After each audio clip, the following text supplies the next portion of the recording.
Ministro Ensino Superior Ciência e Cultura, Longinus dos Santos, o diretor executivo FDCH, Cristóvão dos Reis, assina nota de entendimento para o programa Bolsa Parcial para docentes CIRA, a instituição da Universidade de Ensino Superior Privado CIRA.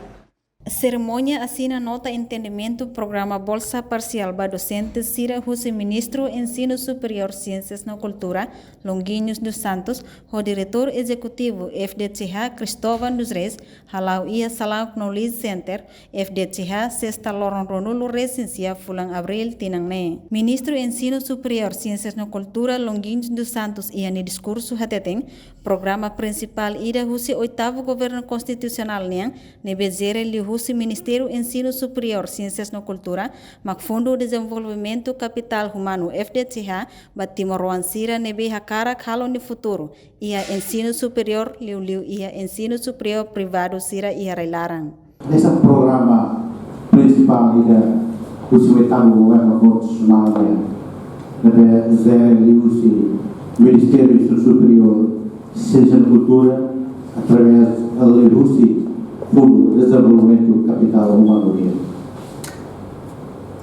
A situação pandemia Covid-19 deve afetar economicamente o rendimento da empresário CIRA, da instituição privada CIRA, afeta o rendimento. A maneira que a atribuição bolsa parcial é importante para disponibilizar a sedang timor sira deve marcar lá o estudo e a nível ensino superior e ensino superior privado e internacional.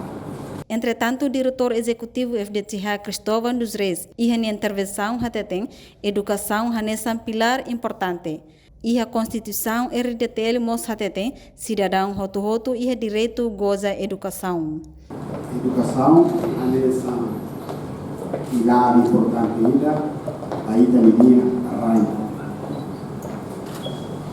Nós e aí tem a Constituição nós até claro e até clara que cidadão todo e a direito para ele goza educação. Não é governo assim tempo a tempo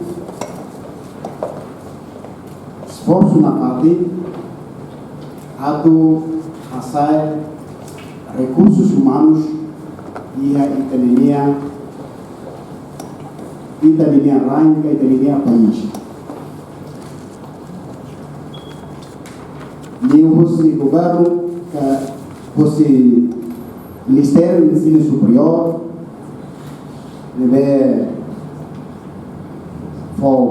bolsa para jovens de Moruansira, onde continua a ser linha estudo e a railar no mos e a railiu. Niamos dehan e tinang koto oitavo governo mos fo bolsa estudo barak ba universidade privado no público ho instituto público no privado sira nebe makalau hela processo aprendizagem e tinang koto. Tinang ne governo lihusi FDCH atu recruta tang ema ba bolsa bit e a universidade privado no instituto privado sira. Husi universidade privado no instituto privado makanesang Universidade Oriental Timor-Leste UNITAL, Universidade Dili Undil, Instituto of Technology DIT, Instituto of Business IOB, ho Universidade privado no Instituto Privado Siraseluk. Reportagem Ana Rosária Antoninus Malay, Televisão Timor Post.